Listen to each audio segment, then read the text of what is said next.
Posée à cheval sur le Danube, au cœur de l'Europe centrale, Budapest est une des plus belles villes d'Europe. On la surnomme la perle du Danube, hommage à son architecture spectaculaire et surtout à cette particularité qu'on ne voit nulle part ailleurs. Ces fameux bains en plein air, une tradition millénaire. Dans la ville, on en compte plus d'une centaine. Et voici le plus célèbre d'entre eux, ce palais néo-baroque de 6000 mètres carrés, le Széchenyi. Construit au début du XXe siècle, il abrite pas moins de 21 bassins, alimentés par les sources thermales de la ville. Les visiteurs s'immergent toute l'année dans une eau à 29 degrés. C'est incroyable, il y a tellement de piscines différentes, avec des températures différentes. Il y a une bonne énergie et en plus, l'architecture est magnifique. On a l'impression de se retrouver à l'Antiquité, les petits bassins avec des moulures et tout au plafond. C'est quand même assez sympa.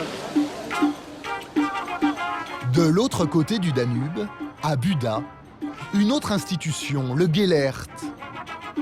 Construit en 1918 dans un style art déco, ces termes attirent les touristes, mais surtout des locaux. Ici, c'est un bain vraiment très élégant. C'est pour ça qu'on est venu. Ce mélange de tradition et d'élégance. En tout, 13 piscines extérieures et intérieures. Cette eau, riche en minéraux, calcium et magnésium, aurait des vertus médicinales. C'est pour cela que certains habitants de Budapest y viennent même tous les jours. La première fois que je suis venu, c'était en 1985. C'est mon médecin qui me l'a conseillé.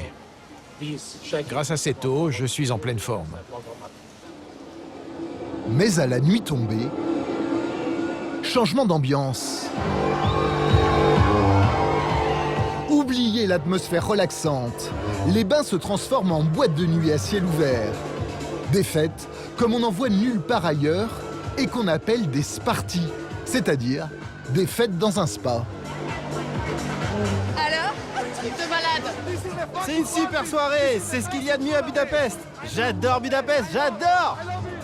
La soirée va se prolonger jusqu'au petit matin, symbole du parfum de liberté qui aurait conquis la capitale hongroise.